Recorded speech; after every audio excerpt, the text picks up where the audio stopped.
the heck happened. But, you know, that's what happens when you do live shows. Issues happen in this field all the time, and we have been the victim today.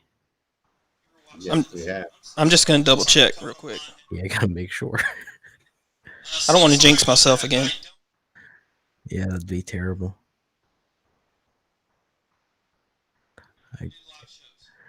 It's... Huh? All right. They hear me. So they hear me. That's good. Yep, we're good. Okay. Wow. Sorry about that, Mike. How unprofessional of us. That's fine. It happens to the best of us. So anyway, let's get right back into it. So what we were first starting off with was talking about how card counting is portrayed in movies, and you know, I particularly, when I think of this, I go to like one scene of like The Hangover, where, you know, Zach Galifianakis is sitting at the table and all these numbers are going crazy around his head and stuff. That's classic. It's such a good movie, but you know, they make it. It's funny because it's kind of like the dumb guy in the movie is the one doing it, but really anybody. I mean, all you got to be able to do is, like, you know, count to 50, and you can count cards. You know. Yeah.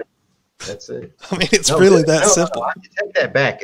As long if you can do +1, what's 1 + 1 - 1? You know, like elementary school arithmetic, you can count cards. Right. So let's get into the basics of a broad overview of what it is to count cards, because I think there's probably going to be at least a few people in here who have no idea what that even is. Oh, sorry. No I worries. was delayed. Counting cards there's 52 cards in the deck. I wish I should grab a deck of cards, but pretend it's so before you count anything, say you got a blank piece of paper, the count would be 0, right? So when you get to that 52nd card, if you're going through a deck, the count has to come back to 0. So there's, for each plus, there's a balancing negative. So, you know, right. So I'm gonna handle one little thing. yeah, no worries. I'm gonna talk while you figure that out. I was making sure everything's still good here. I still don't see any chats coming through, but whatever.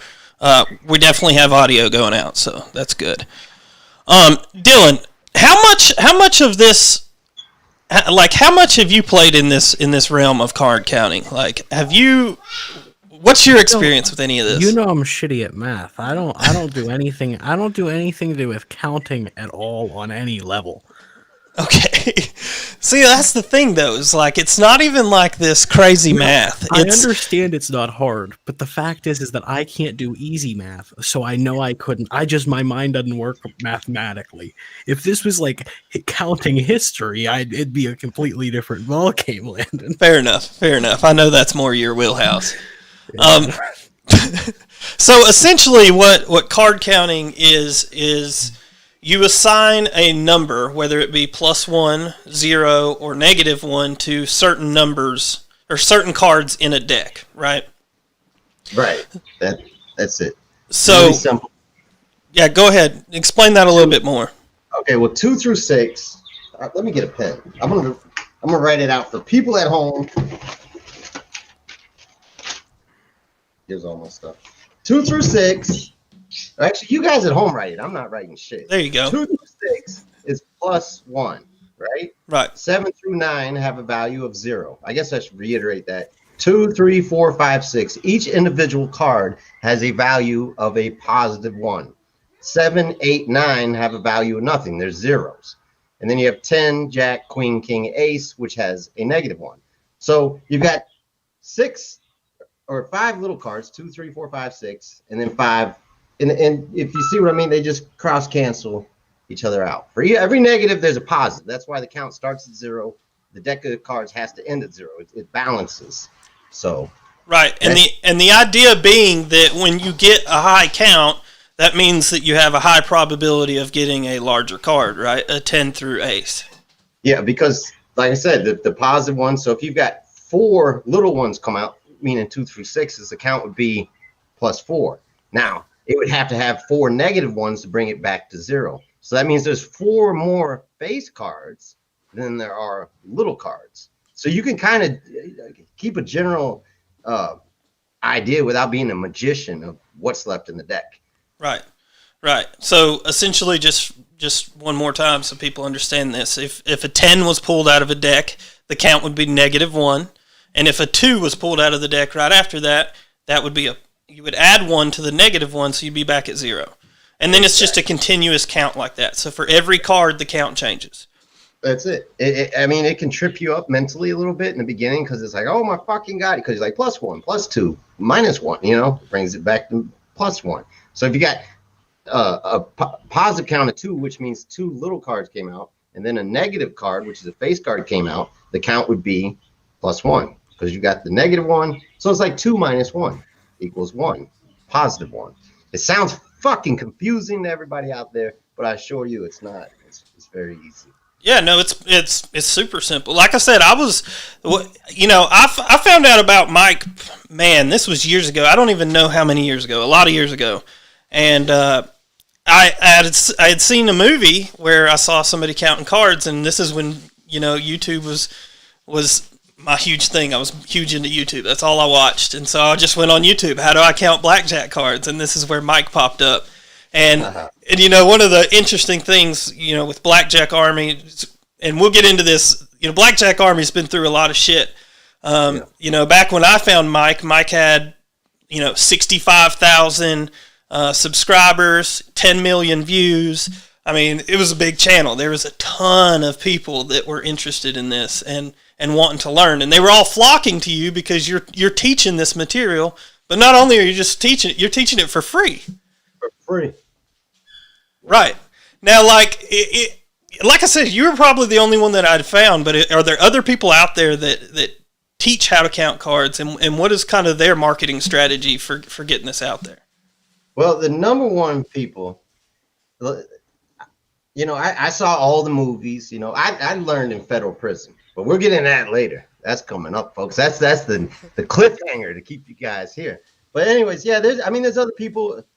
So, there's a lot of good content. I always tell people, watch my stuff because I've got tutorials, but watch everybody else's too. Right.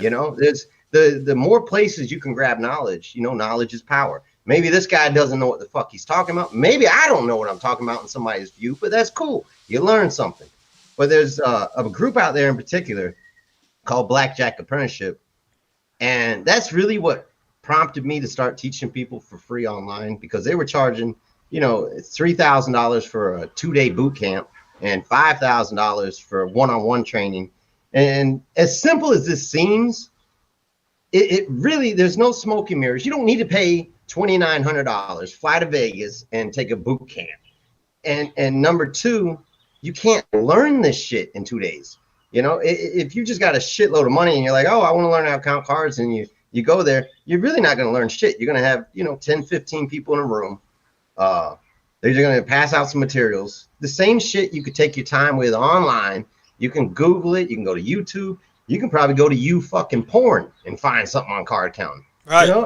It's everywhere. You don't have to pay these guys thousands of dollars. Now, if you want some one-on-one training, I could see that, but not for $5,000. If a guy like me, if I make my money with cards, I've traveled Latin America. I just got back, into the United States last year, and because I couldn't play in the US. But if these, it's just a joke. And then they got a documentary out, and they're like, here's $100,000. They open a drawer, and it's just envelopes. We don't know what's in the fucking envelopes, and they got this little documentary. It's just basically a marketing scam, in my opinion, because they don't ever, I started with the undercover videos. They have a back off video that's so, it's almost like the pit boss has a mic on, because he's like, yeah, I know what you're doing. You guys can't be doing that. We're going to flat bet you. Man, watch my shit. They kick you the fuck out if they think you're counting cards, Yeah, you're going into a lot of it that we want to get into for sure. Okay, I have to ask. I have to. Yeah. How the fuck do the people in these booths, how do they catch you doing mental math? Like, how does that happen? How are these? Great question. This is good question. This is good question, my friend. What they do is they watch your bet spread. So if you're sitting there and you're just betting 10. Say it's a minimum $10 table, and then the maximum's 5,000. So you're betting $10, $10. 20 hands in a row, and the next thing you know, you got a $3,000 bet out there, and you get a hard 20. Hard 20 means 2 face cards. It's blackjack slang. So then you end up with a 20 hand, and you just got all your little $10, waiting for the count to go, because you're like a bird waiting for it. Picture a little bird sitting on the bank of a lake, and he's just sitting there and he's waiting for the fish to come by. Now, a lot of the guys that don't know how to count cards, they're just like a really, really stupid fish that's just bobbing his head in the water. But a card counter's gonna sit there and wait. And when that count, say it goes to plus 10, bleep, he gets in there, gets his fucking fish, and they're like, "Did you see that? Did you see that guy?" So yeah, that's how they catch you. When you start betting big money and then you drop back down. And that's where they come. If they suspect, now if they don't know you're a card counter and they just suspect it, they'll do something called flat betting. Okay, and that's where if you approach a table, you can't jump in and out. If you start with $25, you cannot raise your bet or lower it. Therefore, the casino will still keep the advantage. You won't be able to rape them, because you don't always have a high count. So if they flat bet you, that means you can only bet $25 no matter what the count is. So it's 25, 25, 25. It's like buying a bunch of fucking scratch offs. But there's no jackpot. All you can do is get double your money back. So now it's like, don't you hate it when you buy a $1 lottery ticket and you win $2? That's basically what they're doing to you. Do you get is there a way to get yourself out of that flat bet area? No. Or you're in. You could pull out a pistol and take it. Now, you can do something that Mike's done in the past, and this is something you can still find on YouTube, is he'll go out in full disguises. Like, you won't even be able to recognize him, and he'll go out, so these people don't know who he is, and he can get around it somewhat like that. But at this point, I mean, I'm pretty sure most casinos know who Mike is. It's funny because back in the day, he had a stack of paperwork from these casinos that said, you're barred from here. You can't come in here. No trespassing notices and stuff. Yeah, they used to mail them to me before I would even get there. Some of them I've never even set foot in, and they're like, "You can't come here." I'm like, "What the fuck?" Yeah, that's I got that video. It's called The Casino Breakup. I'm reading it. Yeah. It's pretty hilarious. I guess news travels fast when you're having a good time, Mike. That must be what it is. When you're making $100,000 a trip, they don't like that shit. So they're like. So you probably focus on the United States because I assume that's where you live. But you said that you've been to other countries. How do other countries and gambling there? How does it differ from gambling here? I'll give you an example. I was in Cancun, in Playa del Carmen. I was in Guadalajara. The fucking max bet at most of these places is 500 pesos. Now, a peso, $1 is 20 pesos. So you're talking about a $25 max bet. So I was down there basically getting some fine ass Mexican girl. I was pretty much partying my ass off. And the other country, a lot of them are cartel. A lot of it's illegal now. Okay. He's talking to his dog. Oh, I'm sorry. I didn't know you guys could hear that. My bad. You're fine. We're all working from home. But yeah, it's like, the ones in Mexico, a lot of them, they're fucking cartel. They're cleaning their money out through. I don't even know how that would work down there, but they're, some big motherfuckers. Then they take me out. We be going to the clubs and the VIP, and they just got lines of coke everywhere. These motherfuckers, guns. It's just like, holy shit. That has to be a scary thing, though. When you're like, it's like when you cross the line and it's like, okay, I'm in a fucking movie now. Like this. They're gonna make a movie back. No, I wasn't scared at all. I used to, my background. A lot of people do. I was very comfortable. I thrive in situations like that. Yeah. So you just go with it, and these guys just fucking love it. They love it. They called me the güero gonguero, the gangster white boy. That's like Bert Kreischer has that whole comedic bit about the Russian mafia calling him the machine. Dude, that is hilarious. Yeah, my God, I miss those guys. But, a lot of the citizens down in Mexico, they don't like them. They call them narcos and stuff. It's, it's dangerous, but really, it's no dangerous in here. A lot of times you hear about people hanging off bridges. That's true. They do kill people. They chop them up. They blow buses up. But that's because you fucked up. That's like the old school mafia shit that still, regrettably, is not existent here. You don't snitch. You don't fuck with kids. You never rat on your friends. Yeah, that's it. Yeah. I mean, fuck. Now, one thing you were mentioning a minute ago, Mike, and I'm not sure if Dylan knows what this is, but you were talking about like if you get caught at a table and they back you off. Can you go into a little bit more about that and explain what that is? A lot of times you'll see them coming. There you are. The count's high.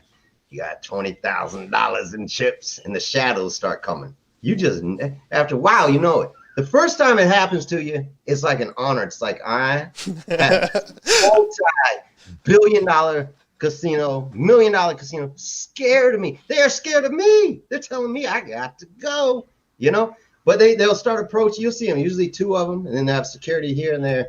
They come up and they say, excuse me, you can see it in my undercover videos, but they're like, can we talk to you for a second? And I'm like, fuck, yeah, let's go. And they're like, you can't play anymore. You got to cash in and leave. Sometimes they'll tell you that you can play any game except for a table game. They'll say you can play slots, right? Stuff like that. But, the first time let me tell you the first time I actually went in a casino and counted cards. Yeah. I thought the whole world knew what I was doing. My hands were literally shaking. It's called back counting, where there's so much information about to go out.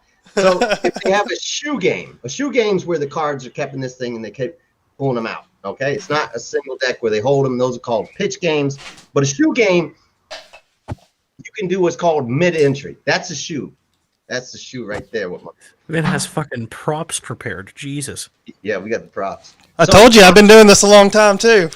So a shoe game, you can watch from a distance. All right, that's where the movie 21. They're playing shoe games and they got somebody watching, and you could jump on the table randomly. So you wait for a high count. And what was the fucking question? Oh yeah. How do they know? I'm just talking all about blackjack now. So yeah. You got me going. You were going to tell us the story of the first time you counted cards. Oh yeah.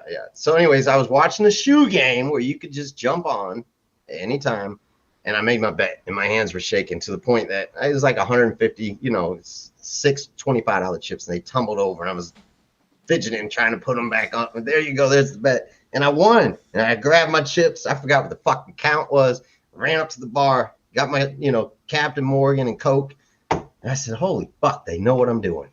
And then, the first time you ever do it, it's a trip.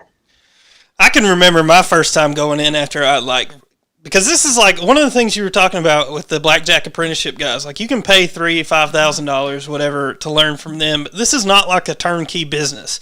Like you get the knowledge, but it takes a piss ton of practice to be able to count. One of the things that makes it difficult is when you're out at these tables in these casinos and you have a full table of people playing and the dealer is just bamming them out. You got to be quick, you know what I mean? So it's one of those things you just got to constantly practice to be able to count down a deck, and there's a lot of distractions in a casino that try to pull your attention away from actually counting. And when I went in my first time, I got through maybe one deck, and I was done, dude. I was so lost. I was just so confused. I had no clue what the count was anymore. I was like trying to like move my chips in a certain way to keep the count with my chips in my hand. I was doing everything I could, but it's difficult, man. When you go in for your first time, it's scary. So I'm gonna try to bring in some people here. When you're counting cards. Let's say you're in person, you sit down. Mm-hmm. If somebody else is counting cards, can you tell that they're counting cards too? It's so rare. A lot of people, they don't count cards. They might practice at home, but a lot of them are addicted gamblers, to be honest with you. Mm-hmm. That's why, and they superstition, there's no luck in blackjack. It's numbers. It's mathematical. It's the only game you can beat in a casino. You hear people talk about baccarat and they got strategies or I know how to beat the slots. It's bullshit.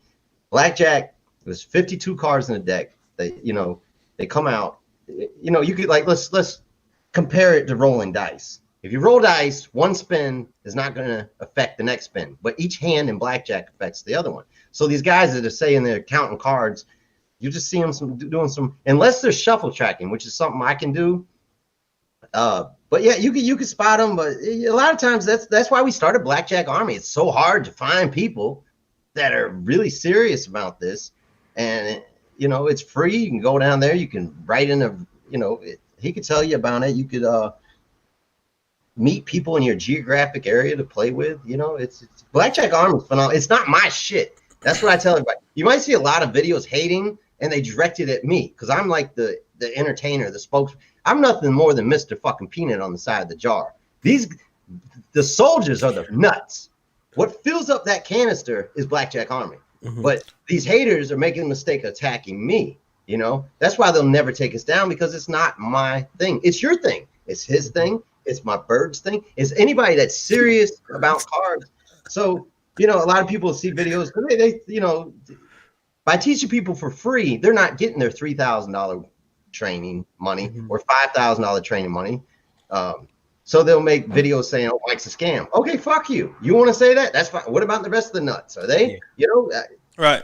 And I think what makes this so powerful, Mike, and tell me if I'm wrong here, and so Dillan knows too, is that when you get a group of people who do this all the time, because this is one thing I do want to point everybody into the links in the description for everything Blackjack Army and Mike are all down in there. You can go and click and join the YouTube channel and all that good stuff. So you can learn this too. We'll help you learn. But Mike goes on weekly and teaches you how to do this, and we count together and learn. But what makes it so deadly is that when we get a group of these people in one casino together, and you got one counter on every card, and you can figure out, okay, now we need to go to that table because the count's super high. Every table, not every card.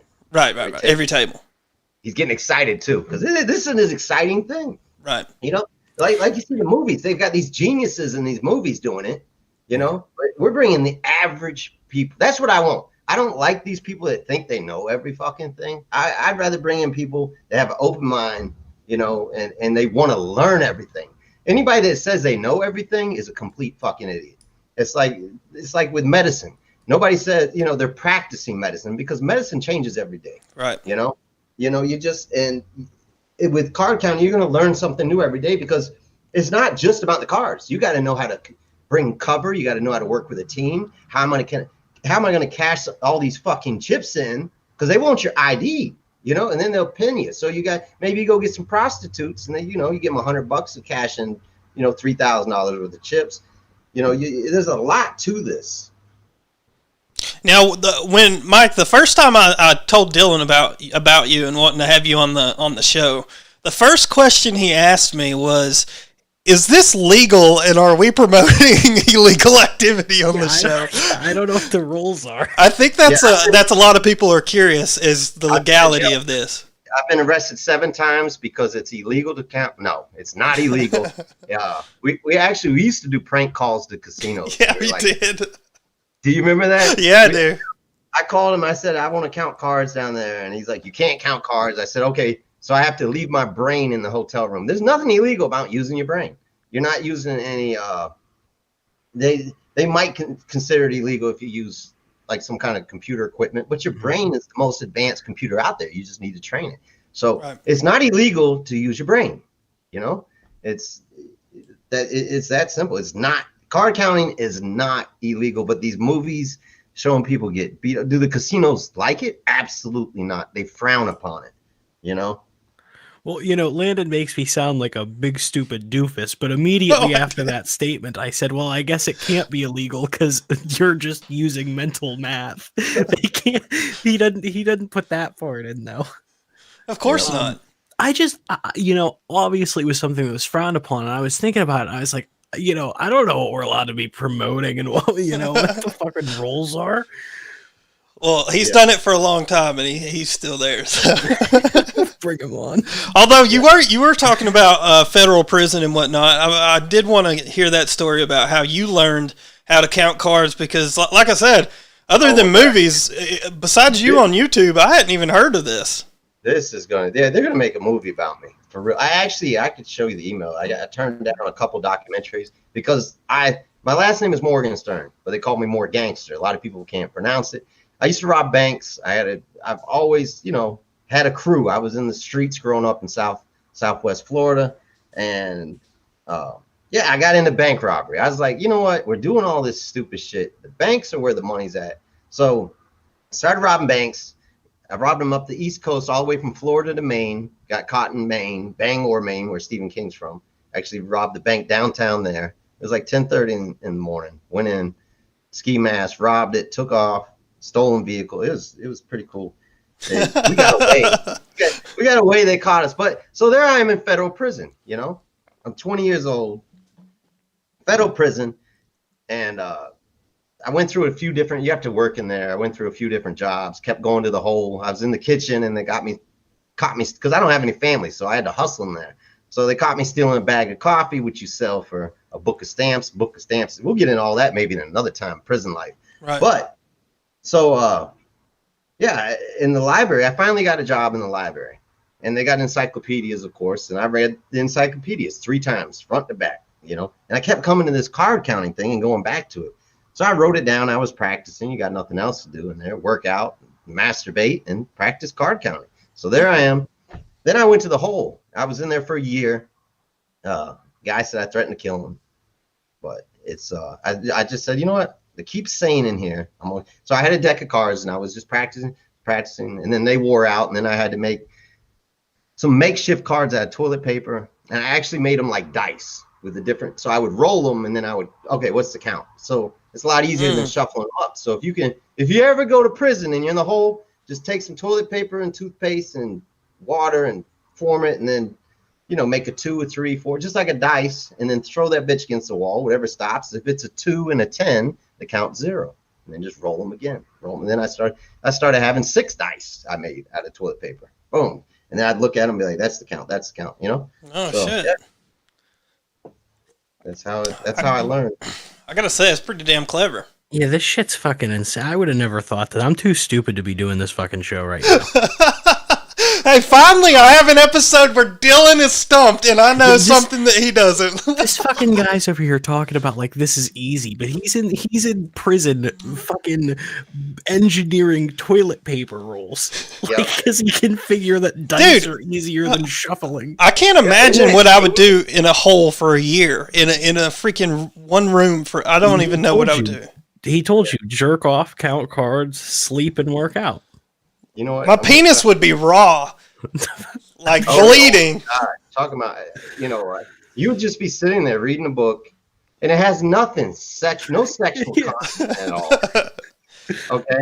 Mother Teresa. Oh, an encyclopedia. You start getting an erection out of nowhere, and you're like, "What the fuck is going on?" And then listen. This is a true story. So you're reading the book. Say it's Old Yeller. Okay. Oh, Jesus. You're reading Where the Red Fern Grows, Old Yeller. You're reading, you know, My Side of the Mountain.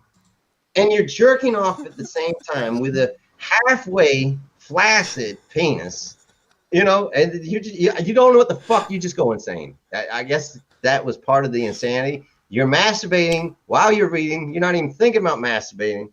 But that's true, real shit. Just masturbating, reading some books. Yeah. Okay, but then I'll give you another one. So I was like, okay, what are the biggest drives in life? Get money, but we get the money why? For the women, right? I mean, people go buy the fancy cars. I had, you know, my Lexus, you know, blah, blah, blah, to get the bitches, right? So I was like, what if I can take the sex drive and make it where money's attractive? Therefore, I can amplify the drive for money times 2, right? Rather than chasing the women and the money, you're just chasing the money and the money. So I did this. I swear to God. I said, I started to mentally visualize $100 bill and masturbate to it. Now that's some shit. This was in the hole. Oh my God. I fucking did. I was masturbating. It never worked, but I tried. I fucking tried. I said $100 bill, $100 bill. Oh my God, look at that 100. It didn't work. But I just said, if you could take the brain, like I said, as a computer, if you could transform it, because fuck the bitches. You know what I mean? You know, I want the money. There has to be some rich, successful man that sees $100 bill, sees that Ben Franklin, and just gets a stiffy. There has to be at least one. There got to be. I tried. It didn't work. But I did. I focused. Folks, we got to do a prison show. Yeah, I'm down for the prison show. It's gonna be like that scene in Goodfellas when they're in prison cutting up garlic with a razor. Bank robbery is considered a violent crime, so I was, you know, you think of federal prison as like where they're playing golf and all this, because They classify you. It's called the inmate classification form.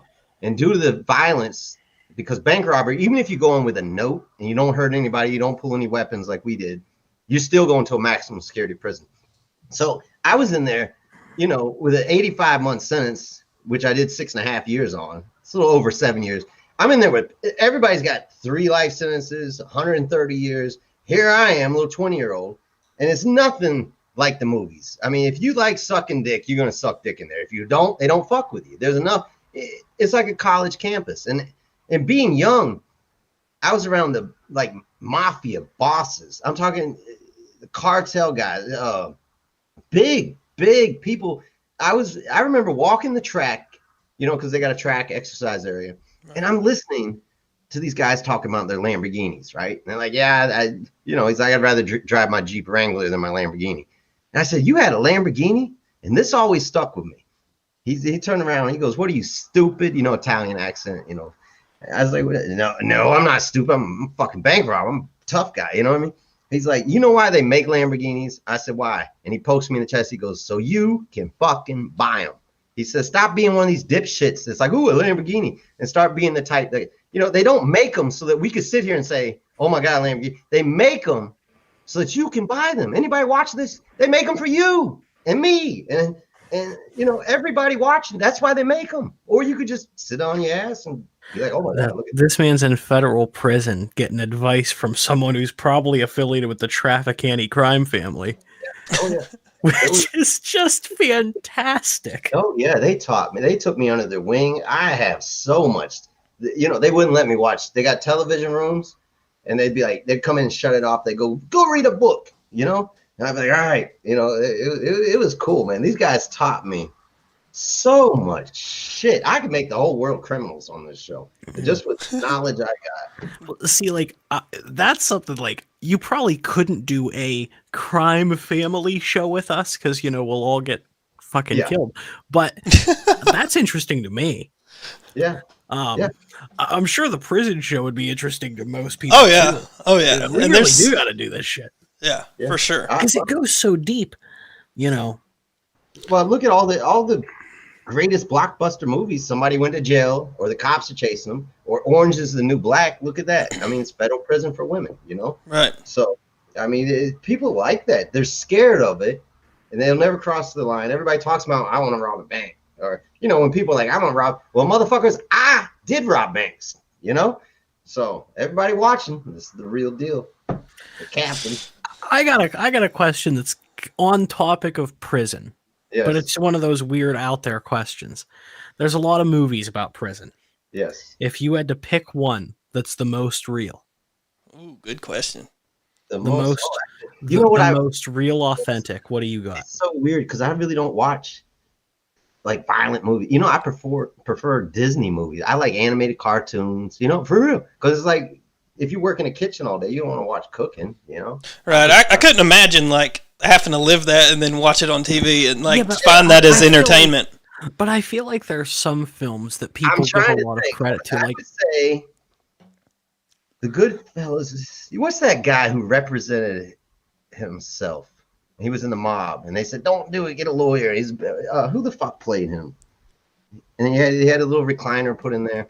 Oh, up at Eastern State Penitentiary. He was in there. Yeah, it's a true story. Yeah, I can't remember his name. I mean, I had a Christmas tree smuggled in. I mean, you can get anything you want in there. Oh my God, get a Christmas tree. I was getting laid. I was fucking my unit manager, and actually, we got caught and she got fired. And yeah, of course. I got some stories, but yeah, the movie. I mean, Casino or Goodfellas. That's a little bit close. That's pretty close because it's not. Like I said, there's not all this. You don't just walk in there and people start stabbing the shit out of you. Right. It's not like that. And I mean, if you're, I got along with everybody in there. So therefore, the skinheads didn't like me. All right. I don't see color at all. I get along with everybody. So, oh my God, I got so many stories. So, all right. You know what the Nation of Islam is? It's a racist. They're racist. They don't like, but for their own good reasons. They don't like the white people or this and that. So here I am. True story. I went to their meetings. right? Every Saturday, they had the Nation of Islam. I'm the only white guy in there, and they put me in the, and they're soldiered up. I mean, it's almost like a gang in there. Well, it is. It's pretty much it. So they escort me to the front. Now I got maybe 650 Nation of Islam, all starch shirts. They don't eat meat. I mean, these motherfuckers are soldiers. And I'm at the front. And they're like, the white man, this, that, right? I got all these eyes. I'm like, fuck. But I kept going. So the skinhead guys were going to jump me in the pool hall. They got pool tables here, right? And now every gang or whatever, they have soldiers posted up in different parts of the prison. So I walk into the pool hall, and then these 4 skinhead guys are coming up to me, right? One of them's got a shank. And here comes the Nation of Islam guys. They're soldiers that are watching their people while they recreate, right? They say, if you touch that white boy, we'll kill you. So now the Nation of Islam guys have shanks out for this white boy to kill the skinheads because they were going to fuck with me. I was like, oh my fucking God, yeah, bitch. What now? You know? So that's damn. They really do need. We need to fuck it. We'll make the movie about you. Jesus Christ. Yeah, and Brother Fred, he was the head of the Nation of Islam there. He used to make banana pudding and sell it. Everybody got a hustle in there. Oh my God. Banana pudding. Outside of his cell, they got the Nation of Islam guy. Like, here's the door to his cell. They got 2 of them posted up just like this, one on each side. Like, you are not getting to Brother Fred, right?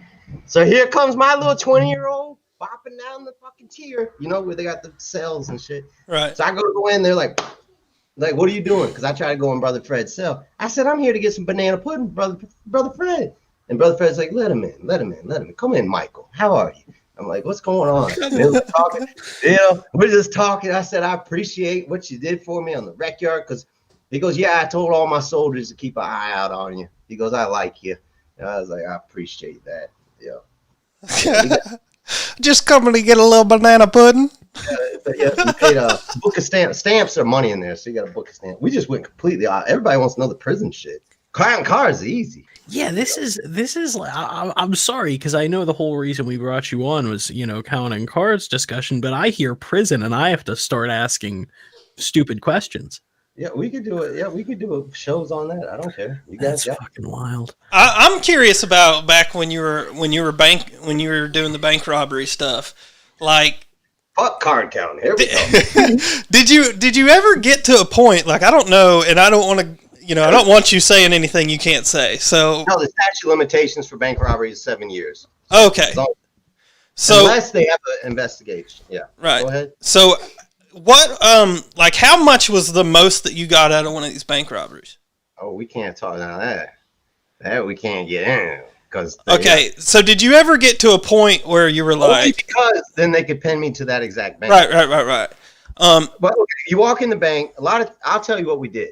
Are we talking like over $50,000? I mean, I don't know how long you're in one of these things. Get into it. You guys are pressing fast forward on the movie. Okay. So this is back in the 90s, before the internet is big. Mm-hmm. You used to go to like Borders bookstores. You understand? Now they got newspapers set up from New York, Boston. Now remember, we started in Florida. You can get Atlanta Journal-Constitution. I know all the newspapers up and down the eastern seaboard.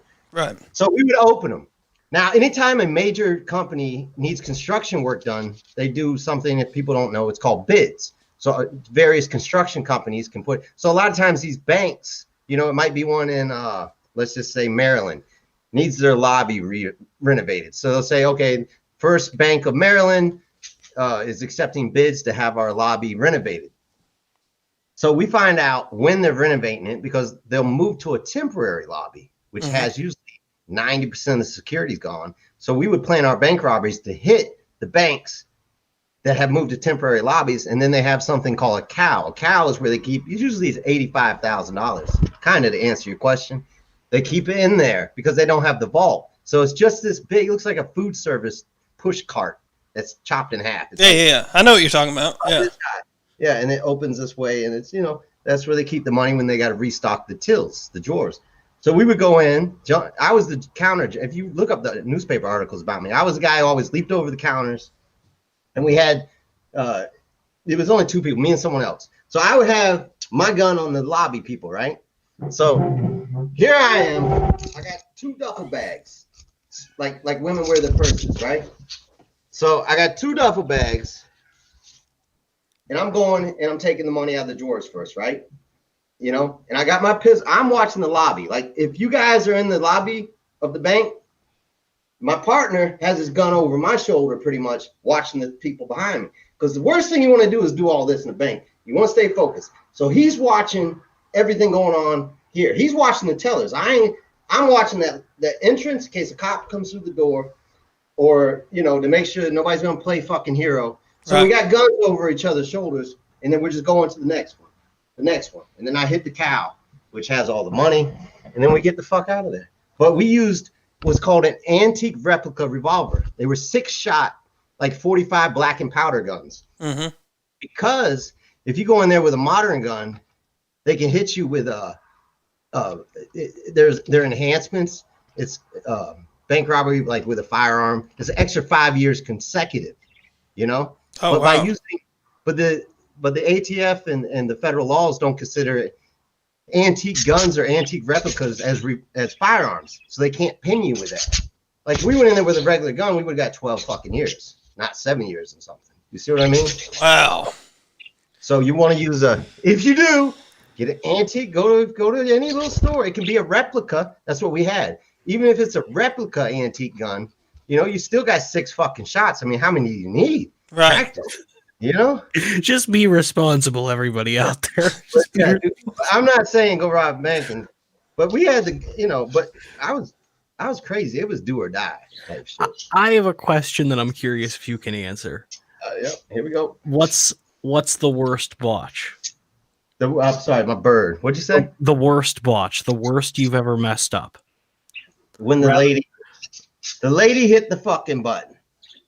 So she's sitting there. I can't look. I see my boy's name is Lucky. He cocks his back. I just see him pulling his thumb back. I said, "Oh," I said, "Don't do it, Lucky. You know, I got one of the duffel bags filled. We're good. Don't do it." You know, and yeah, because she was just banging the fucking button. She didn't pay attention. Because when we went in the bank, we said, you know, I said, you know, we had ski mat. I said, you know why we're here? You're gonna have the rest of the fucking day off. Maybe tomorrow. This is not your money. You know, everybody just be cool. I gotta put my bird up. So yeah, she hit the button, fucked it up. Everything went to hell then. You know, because it's just that. Yeah, I'd have to say that was the biggest botch right there. That's wild. This fucking guy's life. I told you, dude. I told you it's a crazy story. It's all true. You can Google this shit. I thought he was going to come out here. We were going to have to talk about math. I was wanting to blow my brains out talking about math. This guy, he's the most interesting fucking guy I've ever interviewed in my life. I've interviewed a lot of nutcases. So it is refreshing that I'm interviewing a normal, seems like an intelligent person, someone who has stories. You should watch his YouTube before you keep talking.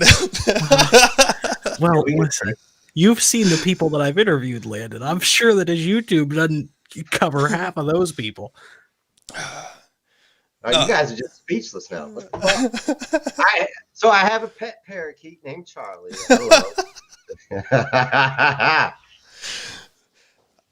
Yeah, so I don't even know, dude. I've never talked to somebody who actually robbed banks, so I don't even know. Like, yeah.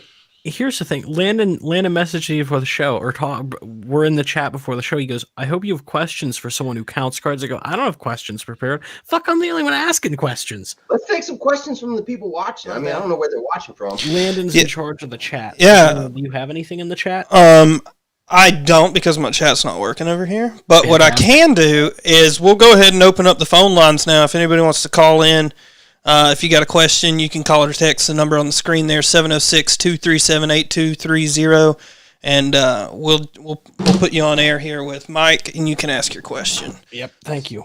And you don't want to miss out on talking to Mike.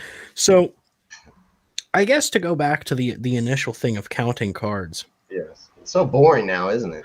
Well, you know, to me, it's not. You were talking before about how you have all of these soldiers, and how you just want more people to kind of learn because it's something that you can do easily.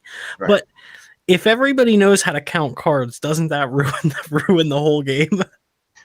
You would, that's a good question. A lot of people ask, great question for someone who called themselves stupid. The casinos are always going to offer blackjack because for every person that counts cards, there's going to be 1,000 that don't. Right. You know, I mean, it does.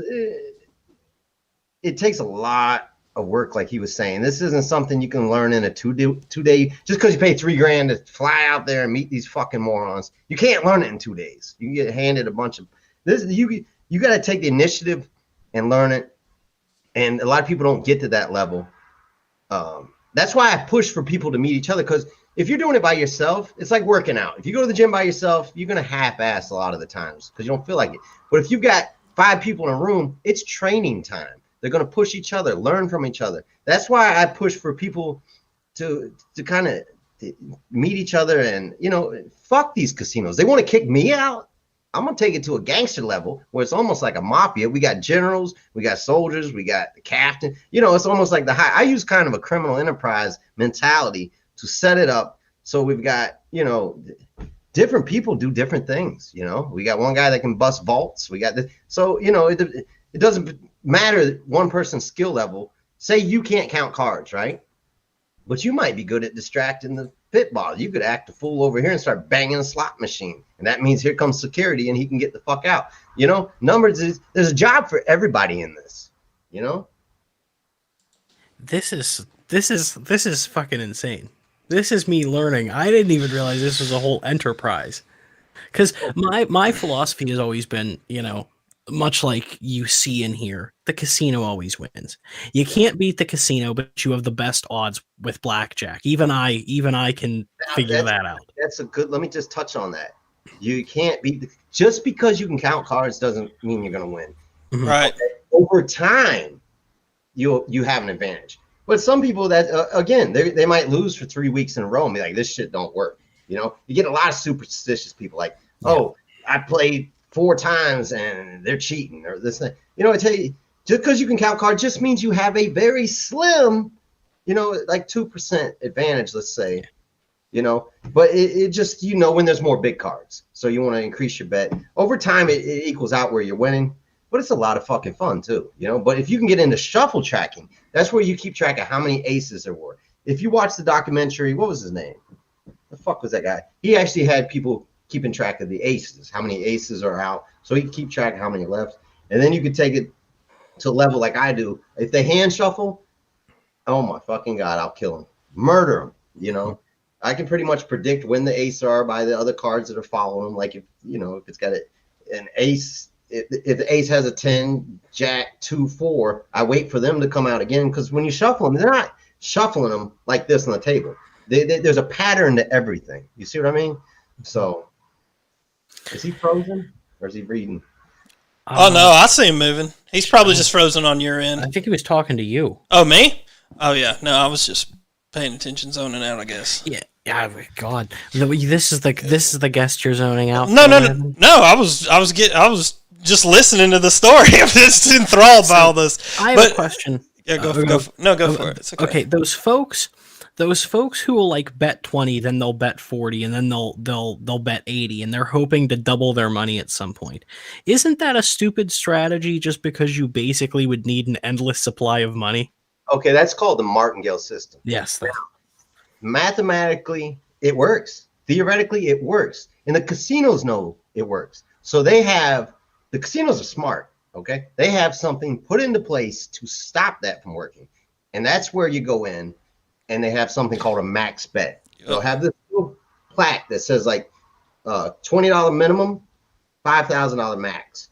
Now you would think, why would they have a max? Why would they limit it? And that's exactly why. Because if you did that, where you just bet 20, lost it, bet 40, lost 40, bet 80, lost that 160, you would never lose. But you get to $5,000 real fucking fast, my friend. Do the numbers, Right. Have you ever heard that theory where if you get paid a penny a day and it doubles every day? I mean, after a few hands, just, a few sweet little hands, you're up to $5,000. Now you can't recoup your money, because, the casino can win 20 hands in a row. They can win 100. There's no guaranteeing you're going to win anything. So the martingale system, it sounds good, it looks good, and it works, except with the max bet that the casinos have in place to stop that from working. Does it work? Yes, but it doesn't work in the real life situation because of that max bet. Right, and I think that's one of the things that lazy people do when they start trying to learn about how do I count cards, how do I win with blackjack.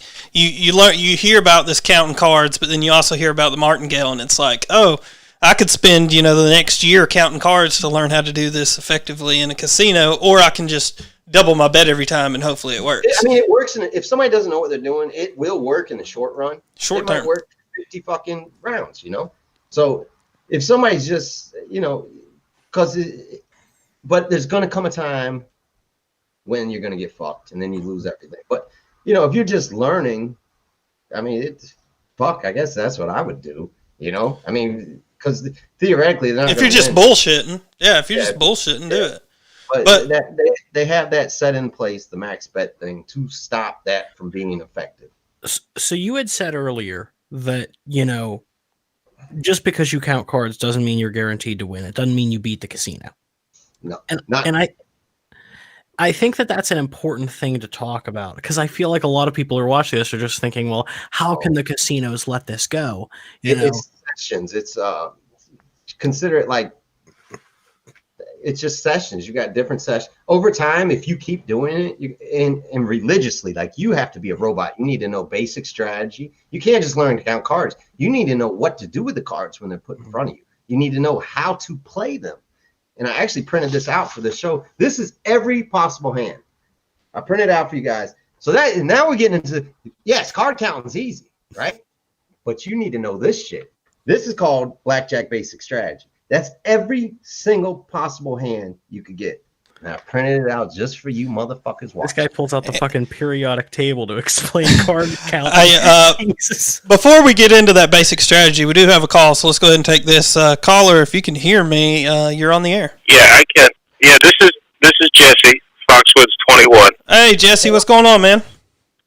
You can hear me live? We can't hear him. That's good. Well, I'll translate if you guys can't hear him. Yeah, we can't hear him. Why do we know it's a person? It could be somebody imaginary. It's Foxwoods from Discord. Yeah. But let us hear him.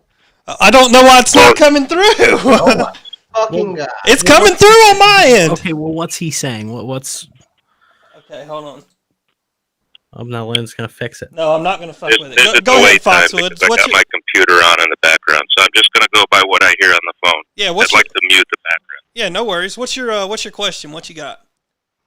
My question is of all the websites you've been on, Four Kings, Bet Online, all that, which do you think, this isn't a trick question, which do you think has the highest advantage? Good question. So, Mike, the question is, out of all the casinos that you can play online, like Bet Online, Roulette, Four Kings, whatever the case may be, which one do you think has the best odds of winning, or they have the best odds of beating you? Okay, let's get back to the cheating thing. If I catch a motherfucker cheating and I chop their hand off, they ain't gonna cheat again. So I prefer Bet Online because they know I'm there and they know we could bankrupt them. So right.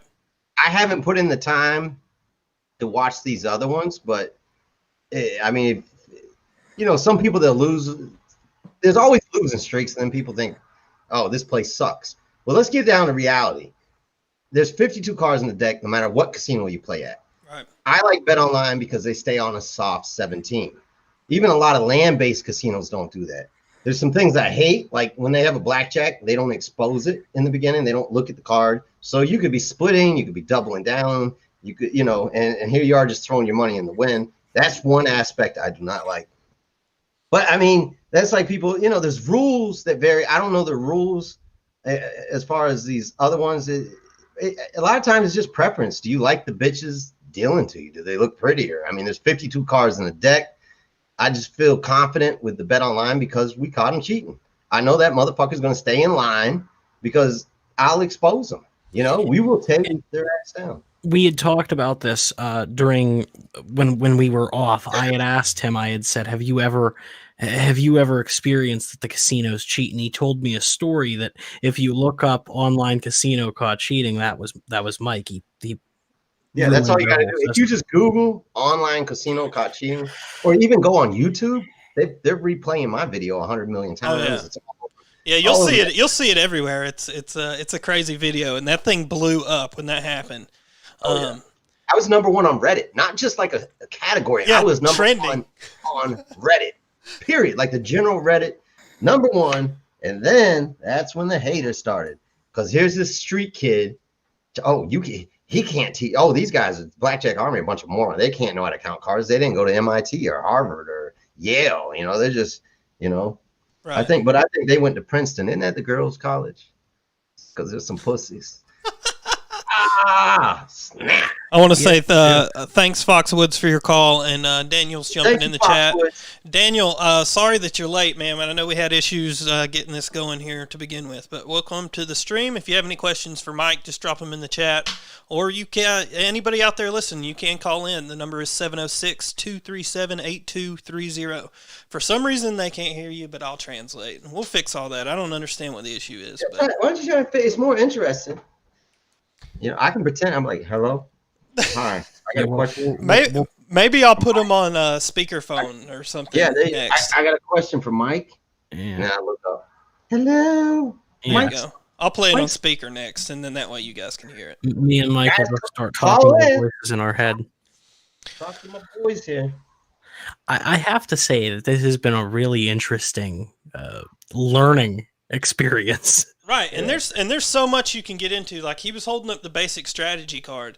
Now, you were talking about like what percentage of like advantage do you have? So card counting is like its own little category of an advantage added on top of basic strategy. So basic strategy out of the box is going to be the best possible way to beat the casino, just playing basic strategy. So if you can learn the simple basic strategy rules there, and you really have to look up specific ones for whatever type of casino you're going to. If you're going to a single deck, a double deck, 8 deck, 6 deck sheet, something like that. I want to give a gift to your viewers. You guys can contact him. The first 5 people, I don't know if they can text you or what, that say basic strategy, I'll mail you a basic strategy card for free. There you go. Throw it in the envelope. So if you're watching, this is a gift from Blackjack Army to you. They're little basic strategy cards. You could take them into the casino. They can't stop you using them. Right. Yeah. These are our Blackjack Army. There's a lot of casinos that actually even sell them in the gift shop. So like I'm gonna give them, I got 5. I'm giving away 5. Perfect. My boys are having me on the show. There they are. So 5 people get them. All you got to do is type or call in, and you can just call and say, basic strategy, and there you go. You got it. Yeah, as long as I got your number or some way to contact you, we'll make that happen. I appreciate that, Mike. That's pretty cool. Yeah, thank you.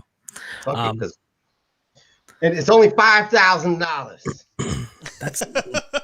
Can you imagine if these motherfuckers made their money in a casino for real? They'd be giving away basic strategy cards. Oh, this one phone call with Blackjack Apprenticeship for this hour that we've been on here would have cost me what, $500? I think they charge an hour. I forget what it's $150 for. Oh my God. 15 minutes. 15 minutes for $150. I mean, and we're learning so much. I'm sure we're learning just as much as they're teaching, because I feel like in that kind of realm, it's like any other realm where there's a teacher who, if when you're the teacher, you don't want to pass on everything that you know.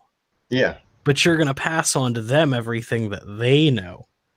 Yeah. And I feel like a lot of these places, or a lot of these people who do this are probably, shady like that, and like, I'm going to take your money and shorthand you on information. But what's funny is, if you look us up, they're like, scam. Mike's a scam. How the fuck am I? Where's the scam? And they're like, Mike raped some girls. Do I look like I need to take some pussy? They just throw any and every fucking thing you could think of. Jesus. Am I a gangster? Will I pull a gun on you? Yes. Will I blow your fucking head off? Yes, but I'm not raping bitches. I'm not scamming people. But that's where we draw the line. You know what I mean? We draw the line at scamming. I'm a piece of shit at times, but I'm not a fucking scam. I got morals here. I'll pistol whip the shit out of a motherfucker. But that's why it blows my mind. And you know what? That was the problem, because I didn't expect to become, this famous blackjack player. And then the internet, I'm used to hanging out with my click, you know. So here's this motherfucker making a video, and I'm like, I really will. I will do this to you. Where are you? And then I took it personal. I didn't know what a fucking troll was. You understand? So here's these people calling me, oh, you want to say I did this or I'm a scam? I'm hunting your ass down, you know? And then the FBI got, you know, just a bunch of pussies behind keyboards. Because then I find out who the fuck they are. And I really, I can't say too much, but because I ain't done yet, if you know what I'm saying. So Jesus. They might think they got off, but look me in the eye. I ain't done. Oh God. Well, I do have a chat right here. I want to read this off before we move on. Daniel in the chat says he had a guy come into the casino one night with a sheet of paper on how to count cards and just laid it on the table and thought he was going to be able to use it. I think if you get to the point where you're bringing in a piece of paper of how to count cards, you probably should have never came into the casino to begin with. The casinos love people training or want to be card counters. Oh yeah, those are suckers, man. Mm-hmm. And you know, I'm going to give a spoiler alert. We play online now, and I've been, you know, in the beginning, my fucking bird is just singing his ass off. Come here, Charlie. So in the beginning, I was counting cards, and I said, you know what? I'm going to sneak this in here. So then I'd be like, Henry, count cards. Exposing, count cards. You know, I have different people counting cards. You know, Gabe, and there was a plan for that. Because we're going to start separating. This is amazing. And we're going to watch 6 tables online. And when the counts fluctuate, say he's at a table and the counts plus 10, we're all jumping off those 5 other tables and coming to his online. We're going to tear up this online casino shit. We're only going to be playing really when there's a high count. You know, of course we have to have people. It's going to take a sacrifice. And I got to figure out a way where people watching after we get big enough have to pay, not so that we can make money off of it, but so that they're banking us while we're sitting there rather than me keep loading my fucking money up. You know what I mean? It's almost like somebody to watch the stock market for you. So we can all jump on there with $2,000, do minimum bets, and then announce the things that, you know what I'm saying? Does that make sense? Because it takes money to be able to watch all these tables. Oh, and yeah. I don't, you know, a lot of guys. Go ahead. I'm sorry.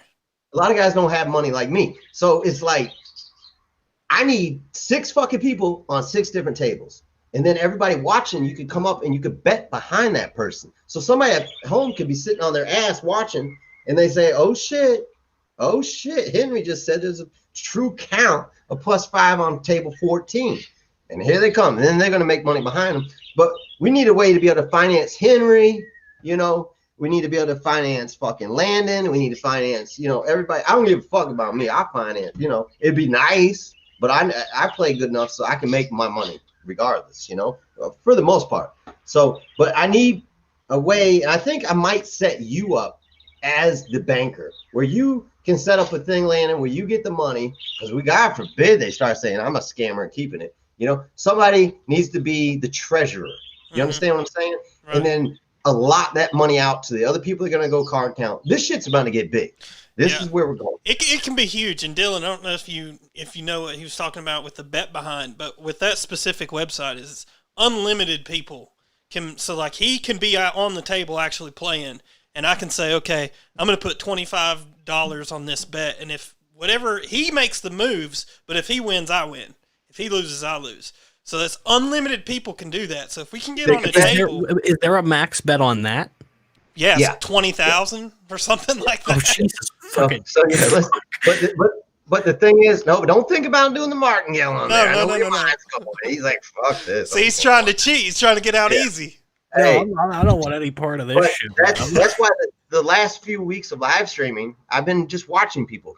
You know, like, remember the time Henry split his 2s when he shouldn't, or 4s, whatever it was. Right. I'm making sure that my guys know what they're doing with every hand, so that when we come to that point where we're watching 6 tables, we have to depend on them, and we have to trust their judgment, not their judgment, that they know what the fuck they're doing. They need to know how to play that hand, because they might have eventually $100,000 worth of bets behind that one hand. You know, as a year from now, I'm projecting, because I mean, we're getting big as fuck. They keep, you know, my channel, like you said, it got knocked down by the haters. They kept reporting it as hateful content, this and that. But you know, and it'll happen again. That's why it's important to go to the Facebook page. So when we pop up again, you know. Right. It's unbelievable what the potential could be. Yeah. And then even on land-based casinos, if people, you know, there's a lot of people that are, you know, on the Blackjack Army YouTube channel, they can leave a comment and say, I'm in Boston, you know, like Rocco did. And then somebody else in Boston will go to that region video. You have to go to the playlist to understand, guys. But, you know, you can meet people in your area and actually play with them. Right, so they could go to my local casino and meet up with somebody. What's so cool about the live streams is that, you know, we're holding each other accountable. So I can be like, Dillan, you're a dumbass. You should have done this. You know what I mean? Yeah. It only takes so many of those of everybody giving you shit before you realize, okay, I should have split my eights there. But the thing with meeting up with people, too, is that you'll get better. You know, so by meeting up, you're getting better. And by streaming, you know, together, you guys are getting better. Oh, yeah. So I wish the best for your whole operation here. I think it sounds. It's not my operation; it's ours. See? Yes, it's a whole umbrella. The last channel I had it focused, everybody was like Mike, like on the Discord. They were like, "When's Mike coming on?" Fuck Mike! Y'all need to take responsibility. If you're watching this shit, you need to talk amongst each other. I mean, I'm not Jesus. I can't come in there and lay hands on you and be like, "Oh, you can count cards now." And that was the problem with the last time. They were like, "It was like, where's Mike?" Like I was a god or some shit. I'm nobody. I'm just me. You know, here's the knowledge. It's up to you guys to practice with it. And they're like, oh, Mike's never on. Why the fuck should I be? But now I'm taking it more hands-on. But I'm letting everybody know, if you want, this isn't my shit. You need to help contribute. You need to help other people practice. Everybody, you know, we got a TikTok, and people are contributing to that, which is great. You know, this thing, you know, you got the Shriners, you got the Masons, you got these different organizations and groups. My goal at some point, even with biker clubs, they got, you know, what are they called? The Hells Angels. They got clubhouses all around the country. Eventually, I would like some Blackjack Army clubhouses. And maybe they give back to the community. They can do charity events, maybe charity blackjack games where people from the public can come in and they donate that money back to, like, you know, the children's hospitals. I got a lot of goals here, and people haven't heard them yet. But we're going to do it this time. I know what a troll is. I'm not going to let that get to me, but I'm still got a couple of mine. He's coming for those old ones, though. When I say something, I mean it. That's the bad thing about fucking with somebody like me.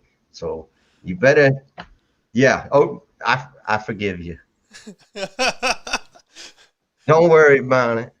Yeah. But a motherfucker like me, you cross the line like, not now. Now they can say shit, but I'm going back then when a motherfucker calls somebody like me out. My background. Anyways, yeah. So we're gonna help out the kids. We're gonna fucking, you know, yeah. He's becoming Robin Hood, ladies and gentlemen. Robin Hood has entered the chat. He's going to be giving the captain, man. That's on our Discord. That's my thing. I got Robin Hood. He's the Robin Hood. The carefree. So I'm just like the animated Robin Hood, where he's just like, here comes little John Robin Hood. You know that? Where they dance around. Robin Hood is just carefree. That's me. Because I've been through so much shit in my life. You know, I can actually say I don't give a fuck. Because, you know, I don't give a fuck. There's nothing that anybody can do to me that hasn't already been done. And there's nothing really I can't say on here that I haven't done. So, you know, I mean, they got to, and I know I'm the head of this Blackjack Army thing, theoretically. But again, I'm just the fucking peanut on the jar. It's what's inside the jar. People don't buy it so they can look at the peanut. You know what I mean? Right. This round, I don't want people to focus on me.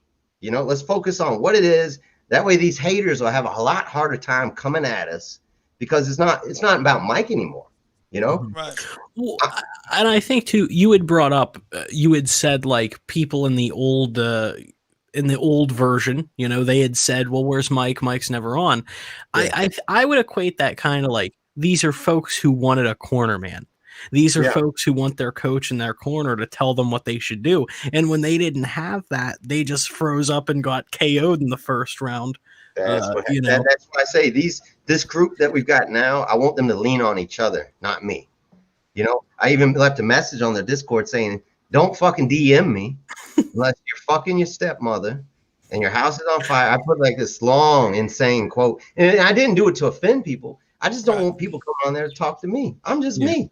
Talk to each other, your family. This is an army. You know, it's like picking up the phone to talk to the president. You got to go through a chain of command. You know what I mean? I'll pop on, we'll kick it. But fuck, and that was the problem. Last time I had so many followers. And in the beginning, not knowing it would get big, I would take phone calls. You know, I would talk to people one-on-one. But then you get up to fucking over 60,000. And those are just people that hit the subscribe button. Most blackjack people aren't internet savvy. They don't have accounts. They're not hitting subscribe. So you got to fucking times that times 5. We're talking about a couple 100,000. I can't take that many phone calls. And then they'd email me or text me, say, that's fucked up. You don't talk to me. I thought you talked to people. They took it personal, you know? And I'm giving myself a little bit of space with people this time so that they don't feel hurt. Like, oh, Mike didn't talk to me, but he talked to, Dillan. You know what I mean? It's like, yeah. That's a good point. You're protecting them from themselves. That's what you're doing. Right. And I don't want to hurt you. Yeah. And these people now are starting to realize there's a lot of other people that are on playing. So, you can go on and watch them. I mean, if you have money and bet online, you can still watch without playing. You know what I mean? Yeah. You can just watch other people play. So, and that's a good place to practice too. If they're just sitting at home, they could broadcast it on their TV. You don't have to play with us. If you could be broke. Matter of fact, I got a good story. When I first came out years ago, this homeless guy, this is back when I was taking calls, I helped him like one-on-one. He was going to the library to watch my fucking videos. He had a little, a food stamp phone. Remember those? He had the food stamp phone, Obama phone. They call him Obama. So he would call me on his limited fucking minutes, and I'd help him out. You know, that motherfucker has got I think it's like $3,000 a month apartment now. He's driving a Benz. He's all from watching the free tutorials, on there. I think that's a testament. Like you have to take it seriously. Like you can get the information; it's out there free. But if you don't roll with it, then if you don't like me, fuck me. Get it from my other boys. I don't care. They could, a lot of people. I might rub them the wrong way. I might come off too real, too raw. I understand. If you want a Mr. Rogers, go talk to. Go to Blackjack Apprenticeship. Go pay $5 fucking grand and get your dick sucked by another man. Now that I ain't got nothing against that, but. I mean, sometimes their tone is kind of feminine, but I ain't got nothing. A lot of my good friends are gay. I ain't saying there's nothing wrong with that, but they would definitely agree, Well, I hate to say it, but we've definitely kept Mike way past the time that I told him that we could. So, before we get off here, Mike, is there anything that I got the links to everything down in the description, but is there anything that you really want to point people to? This is your time to, spit off everything you want for plugs. I really don't have. I mean, like I said, do you guys have any fucking shit to talk? I've talked. All the shit's down in the chat. See, this is the thing I'm not good at. All right, plug it. Hi, folks at home. If you're interested in card counting, I recommend you learn basic strategy first. It's really easy. Anyone can do it. Just put in a little effort and time, and go fuck yourselves. Have a great night. How's that? That's perfect. Well said. Awesome, Mike. Thanks so much for coming on the air tonight, man. It's been awesome. And we need to do this again because there's a lot more we could get into. Every night. You guys want some subscribers picking up, man. Just do the show. Well, all right, Mike. I appreciate it, man. We're going to jump off here, but thank you so much for your time. And like I said, we'll definitely do this again. All right. All right, bud. Have a good night. Wow, dude. Dillan. Yes, sir. I know you didn't really know what to expect with the show. No, but I'll say this blew away my expectations. Yeah, and we really didn't even scratch the surface. I definitely wanted to, respect the time because we're like double what I told him. So, we can have him come back on at some other point for sure. No, but what I'll say, are we still on? No, yeah, we're still on. What I'll say is he didn't seem upset. He seemed almost willing to keep going if we really wanted to. We just didn't want to hold him because when you do a show, you do lose track of time. It happens. But he was so cool about it. No, I'll do this every night. And I believe him. I think this dude's sincere as hell that he would come on and do this shit every day. Oh, he would, dude. I mean, he does it on his channel every night. You know what I mean? It's no big deal. So I was really hoping that this would, bring some some more people to the channel over there, and just some more people to play with. This is the thing. Like, if you didn't know that this existed, like, So you may never find it. this is definitely something that you're pretty passionate about.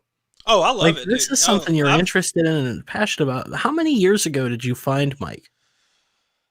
I tried thinking about this for tonight, and I think it was back in like 2016. I want to say maybe 2015. So it's been like 5 years or so, at least 5 years, maybe a little longer. You've been following for a long time. How did you get into contact with him and getting on the Discord and all of that? Well, when I first did that was back when he had his huge channel, and I mean, it's just one of those things. It's open. It's free. Anybody can watch him live play, and he'll drop a link to a Discord. You can go in there and talk to him, while he's playing. You can play with him. I mean, none of this is hidden. Like, it's all out there. But if you don't know, you're not going to find it. So that's kind of how I found him. It was one of those things. Like, I used to watch it because I had to work early mornings up in Atlanta, and I live like 2 hours from work, so I had to wake up really early. But I would just lay there at night, just laughing my ass off, watching this guy prank call these casinos, just do all this crazy shit. Like, he was buck ass wild way back in the day. And I don't know, dude. I just, like I said, I've always had like that weird, like business mindset of like, oh, I need to make money type thing. And so, like, this is just one of the thousands of other things that I looked into, and I was like, dude, this is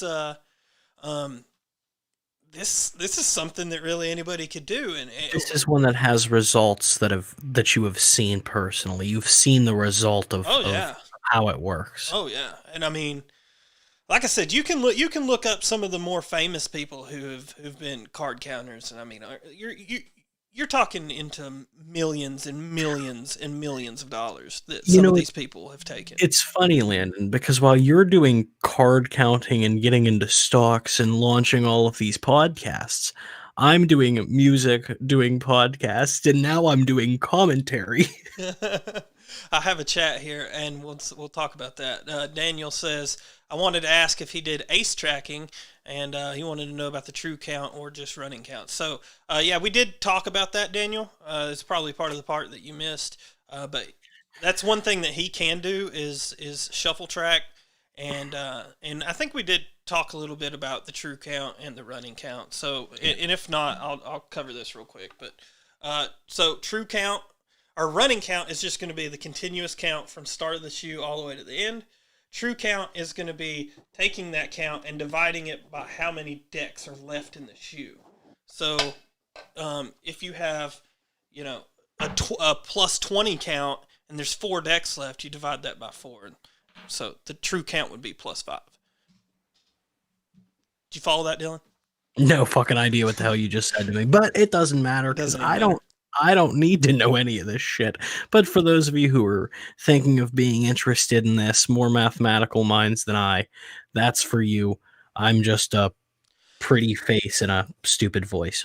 Yeah, I mean, so I want to talk about what you did last night, because I was watching, or I was on YouTube probably in the late afternoon, early evenings, and I saw this freaking event ad, and I was like, wait, that says the Dillan Holiday. And I was like, wait a second, this is UFC. He doesn't do this. He doesn't do this shit. I was like, all he does is sing on here. Like, this is not, what is happening? I literally looked like 3 times. I'm like, it says Dillan.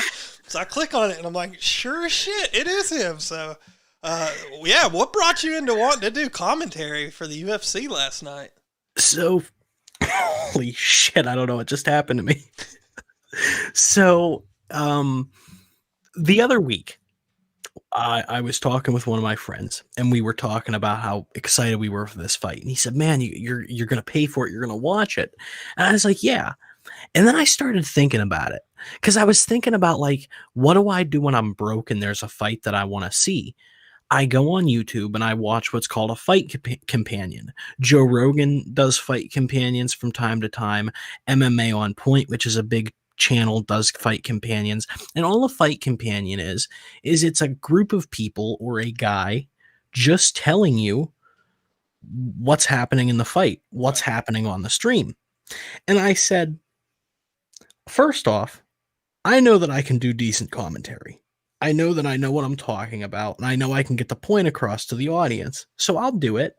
And then at the end of it, I'll promote my PayPal. And if people want to throw me some money, it'll just be some extra money. Maybe I could break even on paying for the pay-per-view. Right. Because this shit isn't cheap. Right. And I did break even. So I did break even. Yes, I made a little bit over. Really? Yeah. Damn, so people actually hooked up the PayPal, or was that just from watch time? No, folks hooked up the PayPal. Fuck, dude. Good job, man. I will tell you, we had 18 people. Uh-huh. It was the most talkative 18 people ever. So you were in the chat. You saw how active these fucking people. I was jumping in and out because I was on my phone watching people who were actually showing the fight. And but I was jumping back and forth. But I saw today, dude, you had like over 500 people view it. Yeah, I think 508 people was the count when I saw 10 likes, 1 dislike, and I know who the motherfucker was that disliked it too. Well, the thing is like once you put that name UFC 257 in YouTube, like everybody wants to come. Everybody's searching for that. So and it's like, dude, because there was a dude who came in right before the first fight started. He's like, "Why don't you turn your camera on and show the fight?" I said, "Dude, why don't you just pay for the fight?" Right. To me, I'm providing a service here, doing something like I don't have to do. And I'm doing it better than a lot of people. There were a lot of people that came from other streams and told me that I was doing a better job than other people who do this all the time. It was the first time I've done this, but I'm going to definitely pursue it. And listen, to me, it's not about making money. I would like to break even. It's just something I'm passionate about. But this morning, so I went to sleep at 4:30. Mm-hmm. This morning, I woke up at 7:30, and the first thing I did was build a Discord template for what's going to be the whole new thing. Oh yeah. I'm gonna have fight statistics to the right, my screen to the left. It's gonna be pretty. I'm going all out with it, and hopefully this is something that I can do and that folks will enjoy and that I can build. Like I said, we only had like 18 people. Peak live views was like 24, which is still better than what we get here, Landon. I'd just like to add, but folks, those 18 24 people were very generous and many of them donated, and I appreciate the fact that these folks reached into their own pocket.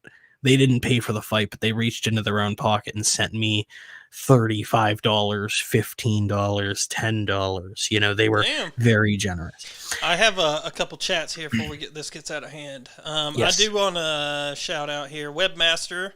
What's up, Webmaster, watching on YouTube? He said he missed the beginning, didn't get a notification.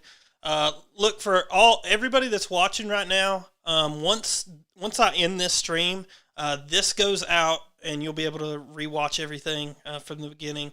But this does go out to every podcast platform that's out there, from iTunes to iHeartRadio. All you have to search is Exposing Reality, and you'll be able to find our past episodes literally everywhere, from Apple, Spotify, Google Podcasts, everything. So I would say literally 99% of our people who listen to this listen after the fact. It's just the case. But yeah, so Webmaster says it's nice to put a face to a voice. Yeah, because I've only ever talked in Discord. So a lot of these people who are coming from Mike's side have never seen my face before. Yeah, that's a neat thing. I'm big on. I enjoy Discord, and I was thinking about streaming the fight for my Discord people. I didn't end up doing it because I have a Discord that has 3,000 people. It's a big community, a bunch of nice folks, and I was thinking about streaming the fight, but I was like, fuck them. Well, somebody else did. I wanna say, like, if you learn this Streamlabs stuff, dude, with the companion thing or whatever, or talking up these fights. Like, you can make some really cool visuals to put on the screen. You could put, photos of the fighters up so you know who we're talking about. I mean, there's a lot that could go into that make it really fucking cool. And that's the thing. Here's my only feedback. I think you should have had Jay on the show with you.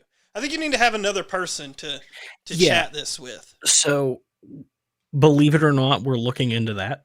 Because I think you were getting winded at some points, and it's like, so it'd be nice if somebody else could jump in and give him a break, You could definitely hear towards the end.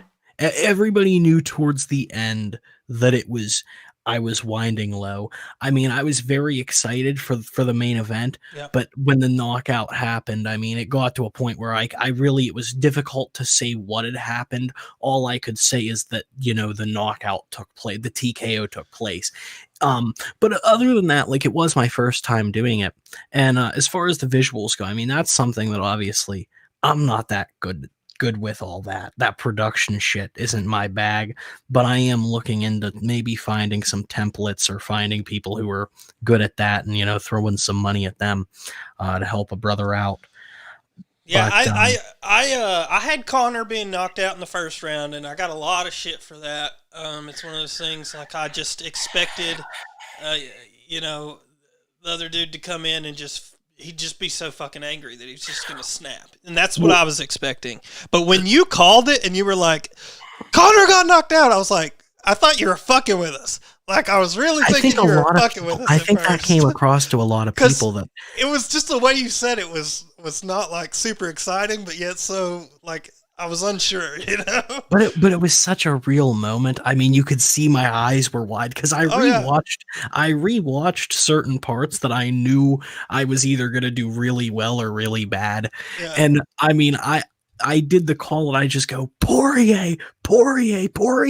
He backs McGregor into a corner. McGregor, he's down, but the fight hasn't been called. And the fight's called. Poirier's done it. And I feel like people thought that I was fucking with them, because it's one of those things. It's really hard for people to believe that McGregor was beat. Oh yeah, dude, you should have seen the amount of shit I got for not backing up Connor and saying Connor was going to win. It was the night. It was the night of the underdog. UFC 257 was the night of the underdog, and every underdog, for the most part, won on the card.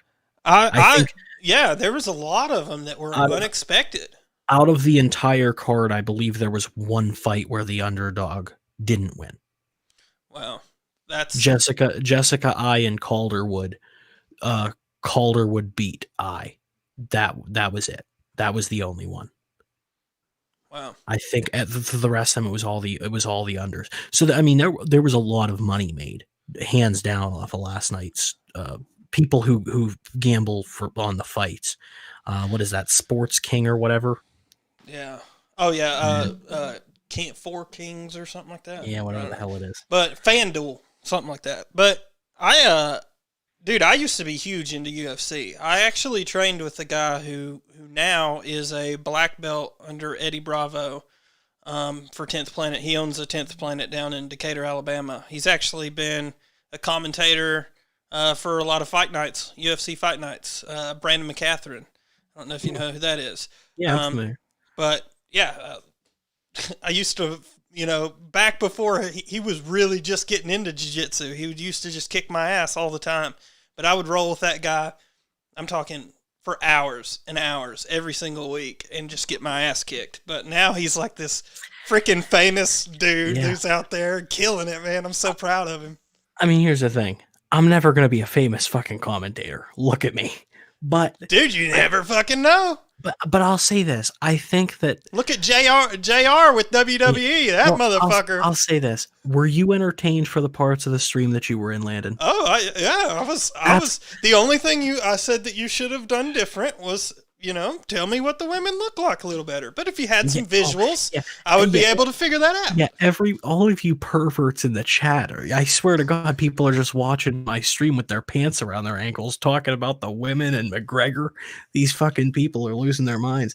I need to figure out the visuals. The visuals that I would like to get, visuals for each fighter, their name, tail of the tape, and then each round. I'd like to be able to show you what the round is and have the round timer. But that's a lot of shit that I don't know how to do. I'll help you build it, and I'll build the template so that all you have to do is just click on it and change the names.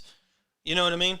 Yeah. Like you could just click on it and retype whatever you need to type. But I'll help you. We'll figure it out. Don't worry. Yeah, I appreciate that. It's super simple. And the thing is, especially like this show now, once you get it set up, like, it's there. So now I can just click buttons and scroll through all these different scenes, and it's awesome. it's one of those things because I know that, like, obviously I'm people look at my YouTube channel and they think this is a person who does mainly singing. Every once in a while he cooks. You know, nobody expected I was going to get into the fight commentary game. No, I thought it was fun, dude. Yeah, you just need to have somebody else on there, I think. And I mean, the fact that I made money, you know, the fact that people were very generous, I appreciate that so much. I think that the reason they did it is I think folks realized that, like, I was one person who was doing a good job for what it was. And I'd like to get Jay in there. We had a conversation about that, and I am launching another podcast, by the way. Really? As of today, I am launching another podcast. Yes, sir. What is that called? I don't have a name yet, but there's a fella on TikTok who, much like myself, is big into the old music, the old way of life, that old school kind of shit. Mm-hmm. He's a veteran. The man's 50 years old. He's a Georgian as well. He lives in Georgia. Word. What part, do you know? I'd have to ask him. I'll have to ask him. Well, sweet. Once you figure that out, we'll yeah, one of those backwoods areas. But yeah, I brought up doing a show, and he's hyped for it. You know, he's stoked. So it could be a one-time thing. You know, where I just do a show with this guy one time and we just get him out there to the world. But he's such a cool fucking cat, man. And so yeah, I'll be doing that. Fuck yeah, doing dude. A lot of shit, man. Good deal, man. I'm just all wore out, dude. I'm just spread so thin everywhere, and I can't do anything else. I'm not picking nothing else up. I'm going to start shedding some shit. That's the thing, is it's like I used to do so much shit. You know, I used to do so many podcasts. I used to do so many. I quit doing everything. So now it's like, I kind of miss it. And I don't do music nearly as much as I used to, you know, because I'm trying to do other things. And, you know, like this podcast is easy because we don't even know when we're going on or what we're doing when we go on. You know, this is easy. It's just us sitting down and talking. We literally got on here 5 minutes before we went live. Yeah, I was still waking up when we went on, yeah. But, like, if I can sit down and make a schedule, and if I know, okay, this fight is this day, I'm going to do a fight companion for it, that's going to really help me. And hopefully I can build some new audience and build some revenue, too. I'm not trying to get rich, but, you know, make more of a living. That's what I think. Dude, I think you totally could. There's so many avenues you could do. I mean, there's so many different things you can do. Podcast is probably the least profitable one out of all of them, honestly. So, you know, I definitely, certainly don't do this to make any money because it's never going to make money. I mean, this show, with as shitty as it is making about $5 a week right now, though. Yeah. And that's the thing is, like, I mean, imagine, if you will, what a fight companion could make. If I get a little bit more well known, if I keep doing shows and people know me as, oh, this is a musician who does the fight companions. If I get well known, people start donating, I make money from the revenue on YouTube. I mean, that could really fucking blow up. Well, the thing is are you sure you want to do this on your channel, or are you going to create a second channel to do that? I've been contemplating. And I think that I would like to keep it on my channel. I would. Now, here's the thing. When you're streaming that stuff, like I said, that's what everybody's searching for. So the amount of subscribers that you're going to gain from doing that it's going to be incredible. Yeah, and the reason that I want to keep it on mine, there's two major reasons. Number one, because I already have subscribers. I already have a bunch of videos. And while not everyone's going to watch those videos, it's still just building onto the audience that I already have, which I like. Right. The other thing with it is I like the idea of everything being in one place. Mm-hmm. I like the idea of all my money coming from, you know, one area.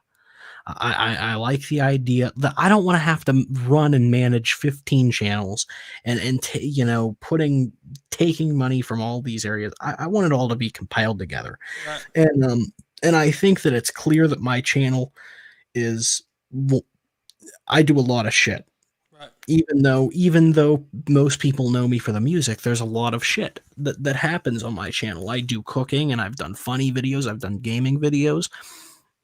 And next month, when I get the new computer, I think I'm going to be opening up a whole new avenue.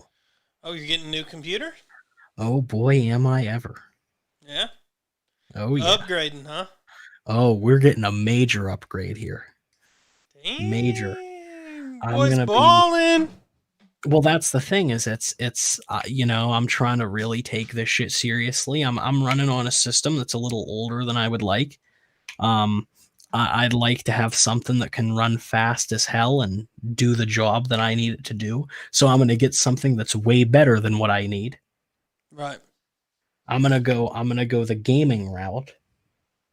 Even though I'll never use it for gaming, I'll use it for the show. That's what I do. Mine's and that gaming. way I'll never have an issue with running the show. Right.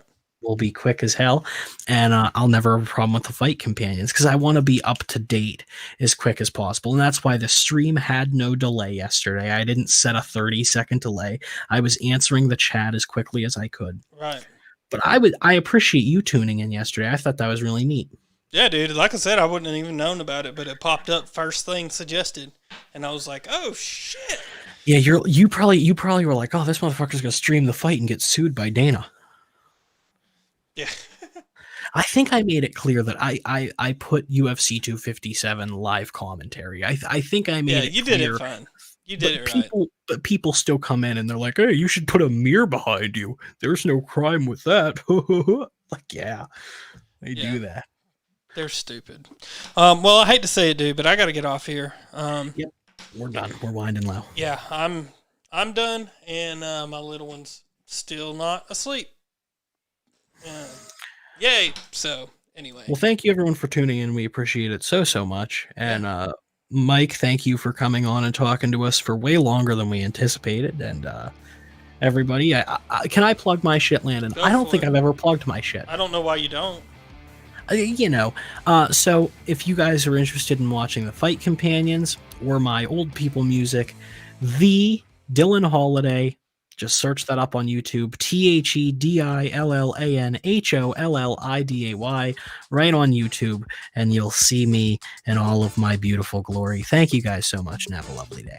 I'm gonna play some. Of your songs one day on here. No, you said that you were gonna get fight clips. You can't play my music because I cringe at that, but you can play some of the fight clips. I'll allow that.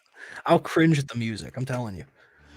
All right, dude. I'm getting out of here. It's been fun, man. This was a great show. I'm just fucking stoked about it. We gotta do this again. All right. I'll see you guys later.